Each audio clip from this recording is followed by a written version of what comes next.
every day for the last 30 days, I did something to show myself that I loved myself. I called this my self-love challenge, and I thought it was just gonna be this fun little self-imposed self-love challenge that was gonna make me feel like a little bit better, you know? But let me tell you, I was not prepared for the amount of insight that I got into myself. I thought this was just gonna like boost my sense of self-love a little bit, but it's actually kind of shifted the paradigm through which I view self-love, and I'm just so glad I did this. And so I wanted to like actually sit down and make a video about this because I've been posting it in the shorts, in the Instagram reels. So you might not have caught that. I don't know how the algorithm works nowadays. You might not have seen that I was doing this, but I did it. So I'll link the playlist of all of the 30 videos down there somewhere on the screen. But after doing this, I feel like this is something that everyone should do. And I'll go into a little bit about why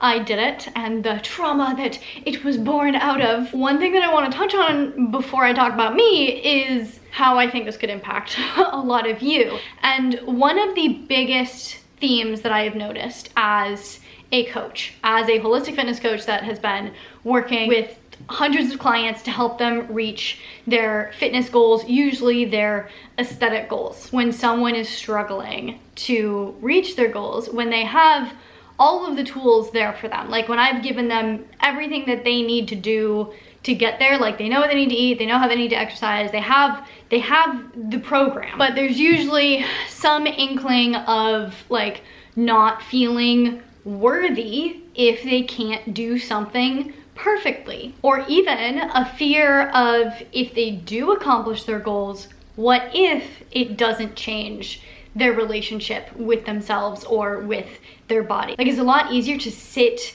with the pain that you know and are comfortable with, which might be, you know, not liking your body the way that it is right now, than to put yourself through the discomfort of growth and maybe get to a place where that pain hasn't gone away, or it's just changed in some way. Or I see people that don't feel worthy of their own time, or don't feel worthy of growth and change. And usually this isn't like a conscious thought for them. It's something that we have to like dig down into and kind of uncover. This is where therapy itself is really, really helpful. But the reason I wanted to highlight this is because if you are struggling with your fitness goals, with your health goals, with your aesthetic goals, or with any goals, this can honestly apply to any number of things, I encourage you to do some digging. Maybe set aside half an hour, and just journal about anything that comes up for you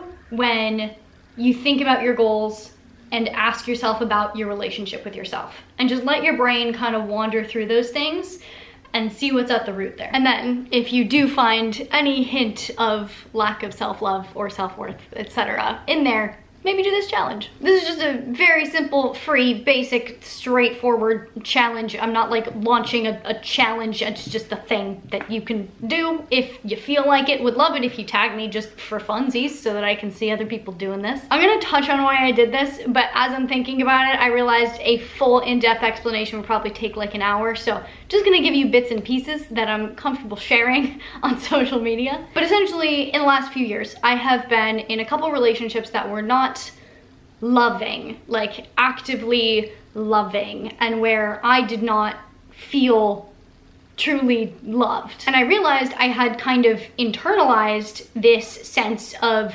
not feeling deserving of that love. And at the same time, I had never experienced that type of love in a relationship, and so I did not have the framework from which to set my expectations of love in a relationship. Basically, I was doing a lot of settling for the bare minimum because I had never experienced more. And so I decided that I needed to learn what that felt like. And so I decided to become that person for myself. This sounds very tragic and sad when I say it out loud, but here we are. But I basically started this journey on a mission to teach myself what is possible and to train myself to stop accepting anything less. So with that in mind, I set forth the following rules for myself. One is that I would do one thing every single day to make myself feel loved, or to show myself love from myself. Number 2 is that it had to be something that isn't a normal part of my day-to-day life, because a big part of the reason that I do live a fit and active lifestyle is because of my love for myself. Like, I do those things for me, to take care of me. So things like regular exercise, eating healthy, getting enough sleep, those are all fantastic self-love actions, but they are things that I already did, kind of to the point where they don't feel meaningless to me, obviously, because they take a lot of effort, so I wouldn't be doing them if they felt meaningless. But I knew that there was more that I could be doing that would have a bigger impact. And then rule number 3 is that all of these things had to be intentional, not incidental. So I had to decide ahead of time what my self-love action would be and then go do the thing. I couldn't like get through my day and be like, oh, that was pretty self-loving, and then retroactively decide that that was my self-love action for the day. Like, that's cheating. And in creating this list, I tried to draw from all of the love languages. So quality time, I added a couple things onto my list that would just be me spending time with myself in various ways. Words of affirmation came up in literally saying affirmations, also in journaling. Physical touch came into play with getting a massage, getting a facial, all that could maybe also count as acts of service. I don't know. I did have on my list giving myself a big hug, but that one kind of felt too easy, so I ended up not doing that one for the 30 days, but I think it technically would have counted. For gifts, I literally bought myself a couple shiny things on my wish list on like Etsy and somewhere else. And then with acts of service, I feel like this is where I am the strongest in my self-love, like exercise, cooking myself a healthy meal, etc. Those all feel like acts of service for myself, and so I didn't actually add too many of them to my list. But if you are looking for inspo, definitely a good thing to add. And then I also tried to draw from deficits in, I guess, my previous relationships, like spaces where I knew that I had not been receiving the kind of love that I needed to feel in order to feel loved. And so I added things in that involved holding space for myself, like really giving myself a chance to feel the feels, share my feelings with myself, process through them, etc. Things that involved appreciation, taking time to prioritize things that like actually bring me personally joy and like no one else, just things that I love to do. And then also within that, I guess, in kind of deciding what I wanted to do each day, following my intuition, which intuition is something that I have been growing into, but something that for most of my life I've struggled with. So I wanted to kind of lean into that and lean into just trusting myself and my intuition when it came to choosing what was going to feel most self-loving for me. So for anyone who wants to do this challenge, hopefully that is really helpful in you drafting your own list of things. I would highly recommend doing that. Like, I wouldn't recommend just going through my 30 days and doing the exact same things, because there's probably things on that list that like would do nothing for you. Like, there were multiple days that I just went to the beach to go to the beach, because that is where I personally feel the most grounded and centered and present, and it's just so restorative for me. And so I prioritize that. But like, for you, if the beach is not your vibe, like, don't add going to the beach to your list. I recommend sitting down with like blank notepad and trusting your intuition and whatever comes up for you and making a list of those things. And then if you need inspo, then I would recommend going through like my 30 days and seeing what I did and seeing if there's anything that resonates with you, and then adding that to your list. But start with the love languages, start with places where you know that you have had a deficit of love. If there's any places where you already feel like you don't love yourself enough, then focusing there would be really good. I went into this thinking that I love myself, and I felt like I was loving myself in the best way that I could. I was loving myself in the best way that I knew how, by, you know, exercising regularly, eating healthy. Like, I was taking very good care of myself in that sense. And so there wasn't anything that immediately jumped to my mind of things where like, oh, I need to like actively do this to make myself feel more loved. But if there are any of those things that come up for you, definitely recommend adding those in. So, you know, refine as you go, lean into what feels good. Don't go back to things that weren't super productive unless you can, you know, think of a way to mold it into something that's gonna be better for you. It's about loving yourself. It's not about forcing yourself to do a challenge for the sake of doing a challenge. Some things that I struggled with when going through this. Number one, probably not relevant to anyone else unless you also want to post it all over social media. But this was work for me at the same time because it doubled as content creation and posting every single day. And I do feel like that kind of took a little bit of the power and magic out of it. I did try to stay very present and in the moment when I was doing things that I was filming, but I was also filming them. So even though I was doing this challenge for me and for my own growth and own self-love, it wasn't entirely for me.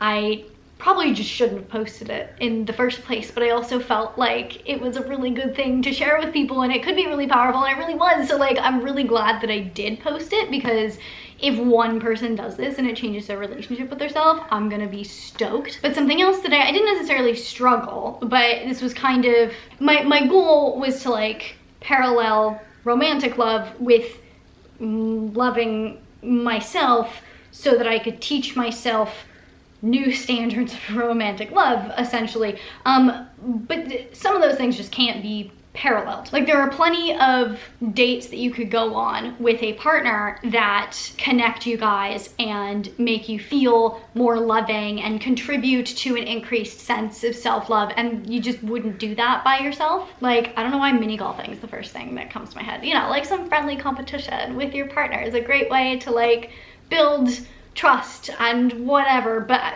going mini golfing by myself, like, what's that gonna do for me, you know?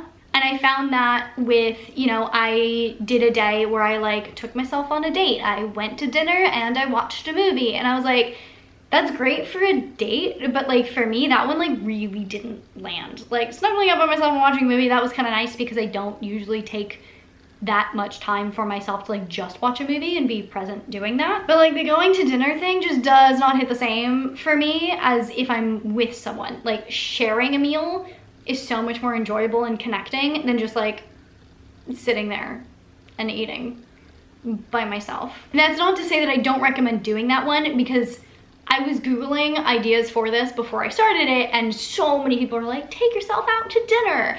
And I see so many people talk about that one thing specifically as a great way to grow a relationship with yourself. And I was like, okay, like that sounds like a legit idea. But I think for a lot of people, they struggle with the idea of sitting alone, being alone, and having people see them alone, and being comfortable with being alone around other people. And for me as an introvert, that I don't care. Like, I'd rather sit in the corner with a book or a journal or something. And so I just think there wasn't as much potential for growth for me in that one thing. I also found myself leaning a lot more into gifts in these 30 days, which is interesting because that is not, like, that is the last love language on my list when it comes to a romantic relationship. Like, you know, please don't forget my birthday. Like, maybe give me like a little something, even if it's completely free. But at the same time, like, I don't place a lot of value on gifts in romantic relationships. But when I was going through this challenge, my first day was buying myself flowers, and that made me like almost giddy. Like, I was so excited to be like getting myself flowers and to be receiving flowers from myself. Like, both of those things made me so happy. And all of the other days that I did a more like gift focused thing, for some reason, somehow just felt very self-loving to me. So that was kind of not necessarily like a challenge that I faced in this, but just something unexpected where it didn't quite parallel what I was trying to actually do, but I obviously still got a lot out of it. And then there were days where I didn't really feel like doing anything for myself. And working through that was interesting. First of all, most of the time I felt that way, it was because I didn't want to film. I didn't want to think, oh, how can I film this? How can I turn this into an Instagram reel? I wanted to just do a thing for myself and not have to film it. But hey, it's my job, it's fine. But like, even on the days where it wasn't filming, I just like didn't want to do anything, I kind of had to work through like, okay, like the whole point of this challenge is to love myself. And the last thing I want to do is force myself to do something when that's being the opposite of self-loving. But at the same time, part of the love that I want to receive in romantic relationships is someone who's willing to show up and show love even on days where they're not super motivated to. And that's also the kind of love that I want to give in romantic relationships. And so I ended up landing on, I'm doing something every day, no matter what, because even if I don't want to give love on that day, I deserve to receive love on every day. So those are just some things that I encountered throughout this challenge that might be good for you to keep in mind if you decide to do it. Now let's get to the juicy part. What I got out of this challenge and why I am so excited and so grateful that I did it. This might be a bit of a hodgepodge and a ramble, but I will try to keep it as make sensible as possible. First thing is that I very quickly realized that I wasn't just showing like this Marissa love, I was showing all versions of Marissa love. Past Marissa, different parts of past Marissa and current Marissa, maybe even future Marissa. One of the, I think, earlier days in this challenge, I read through my journal, and I don't journal often, but I have some entries in there. And I read through some stuff that I wrote a couple years ago. And the Marissa that was writing those journal entries needed a lot of love. And she needed a lot of empathy. And I realized that this challenge was a great way to not just connect with current Marissa, but also to connect with past Marissa, give her empathy, give her forgiveness, apologize to her. It also gave me a chance to explore all of the different parts of myself and to recognize that there are certain parts of myself that are in much more need of love than other parts of myself. And when I talk about parts of myself, highly recommend, just as a side note, looking into internal family systems as a therapy model. It's essentially all about how we have these different parts of ourselves. Some of them are protector parts, some of them do other things, but it was a model that my therapist used, and so I got really in touch with like different pieces and parts of myself that had come from different traumas or experiences and things, and there were certain parts that really they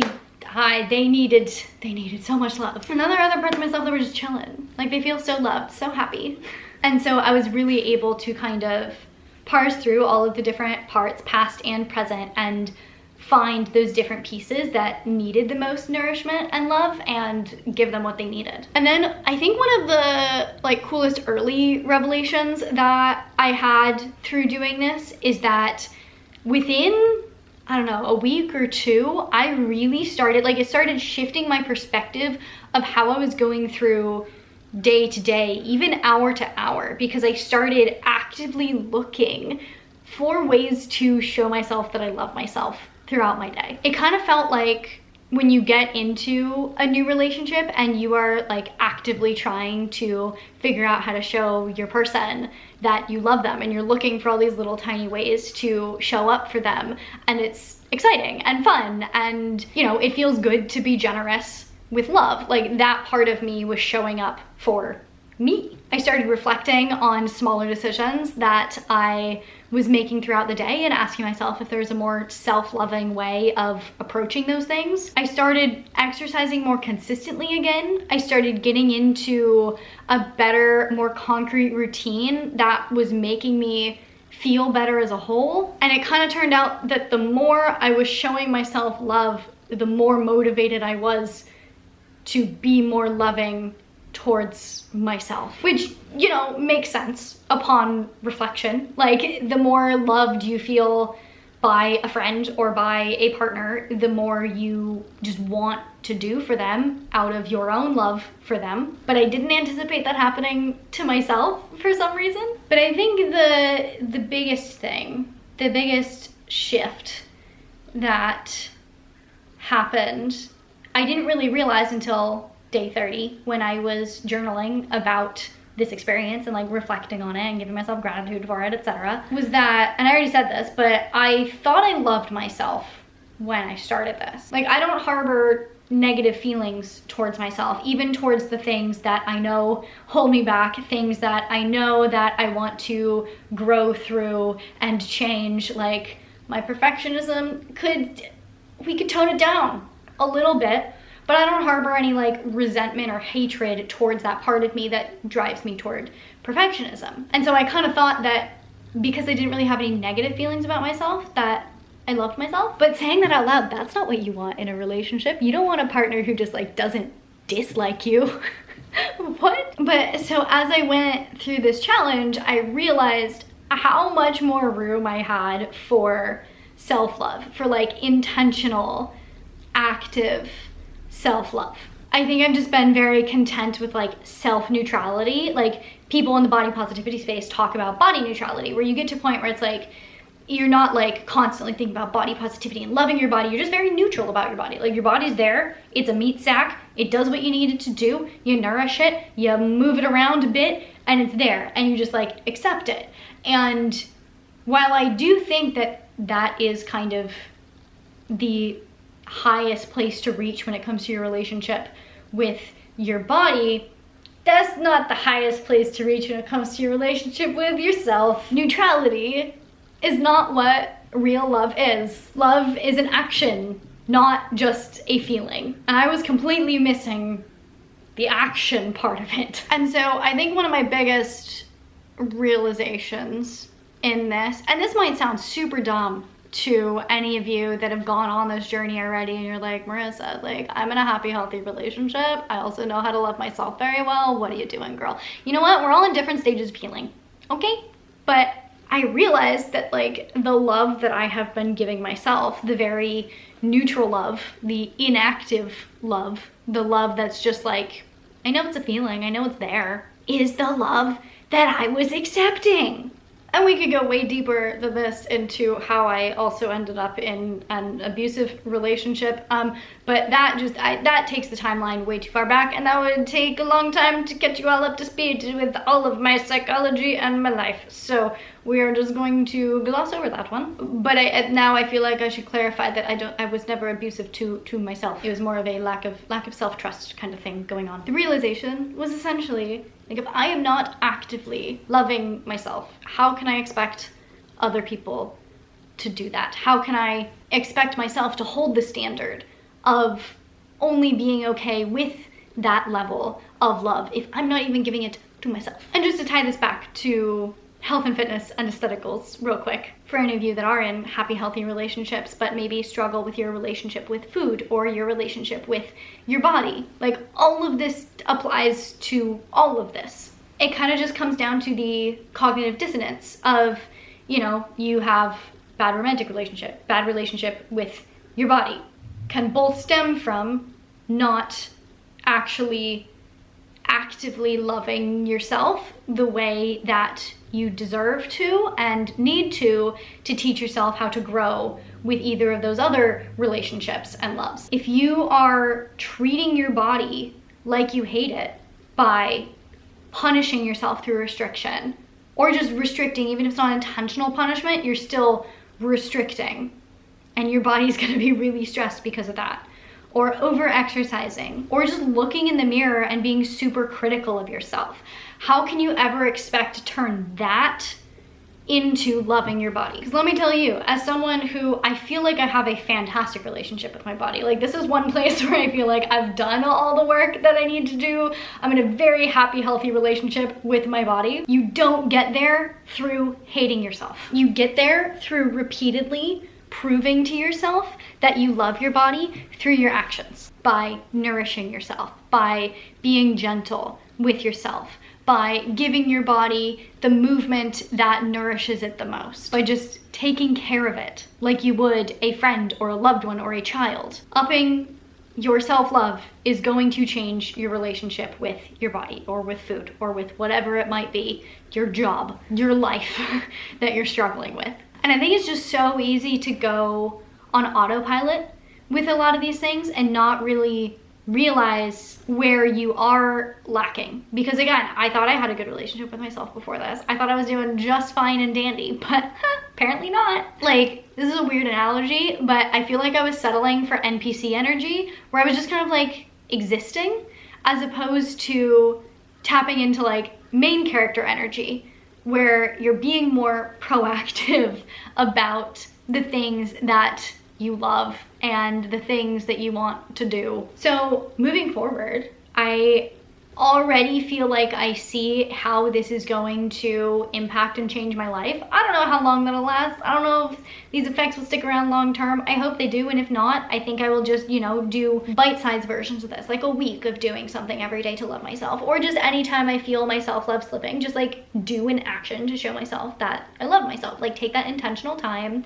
to do something. But a kind of a weird takeaway from this for me is I feel like I care more about my appearance now. I've kind of always prided myself on being like super low maintenance with my appearance and in relationships, which explains something. And part of me being low maintenance with my appearance is definitely just laziness. Like the amount of effort it takes to do a full face of makeup every day, I could never. I also don't even really know how to do a full face of makeup. Maybe I should learn. I'm gonna learn. But also a big part of it was not wanting to like take up the space and step into the power of being high maintenance and like claiming that as part of me.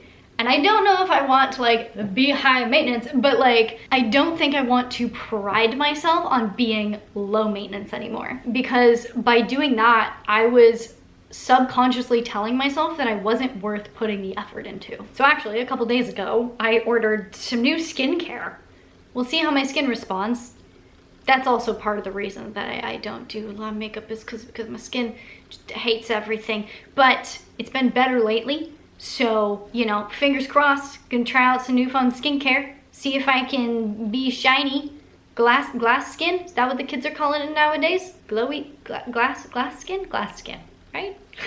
And it's still a weird thing for me to think about, like prioritizing my appearance and taking more time for my appearance. Like I basically live in, you know, leggings and fluffy sweatshirts, and this is the most makeup that I like ever do, and I basically just put it on to film. And to think about putting more time into it, my brain wants to go, but I don't care what anyone else thinks about my appearance. Like if I'm walking down the street in sweatpants, a sweatshirt, messy bun, no makeup, like if people think that I look like a slob, I don't care. But what this challenge has forced me to reckon with is that it's not for them. It's literally just for me. And I have very rarely put in a lot of effort just for me. Like with no other positive reward attached, right? Like I've put in hard work into things for sure, but that's usually to achieve some goal. But spending an extra 20, 30 minutes, I don't even know how long it's gonna take, 20, 30 minutes doing makeup, hair, picking out a nice outfit, etc.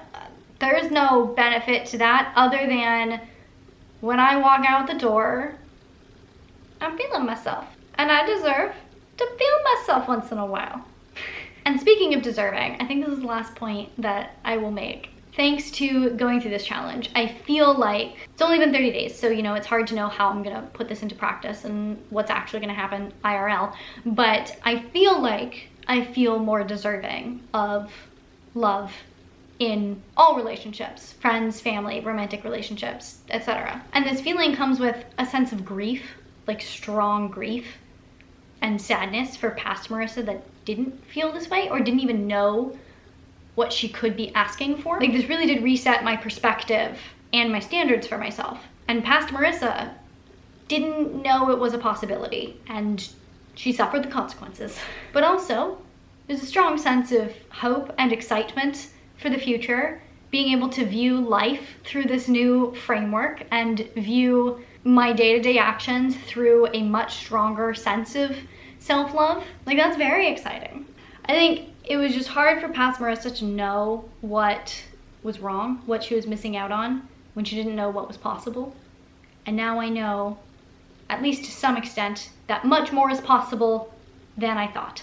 And that's pretty cool. So, I hope you guys liked this video diving into the mind of Marissa. I don't know if it was helpful for literally anyone. Maybe, you know, I'm just broken on my way to healing, but you know, we all have our own forms of broken, and if no one relates to mine, then this might have been completely useless to a lot of you. But hopefully, you know, you can extrapolate this and apply it to any area where you are struggling. Like I said, this isn't just about like healing romantic relationships, it's healing your relationship with yourself, or up-leveling your relationship with yourself so that you can up-level all other relationships in your life, whether it be romantic, friendships, family, your relationship with your body, your relationship with food, your relationship with your career, your relationship with perfectionism, your relationship with the parts of you that you wish didn't exist, the shadow parts that you hide away in shame because you can't reconcile them. We're getting into therapy territory. I recommend shadow work and internal family systems.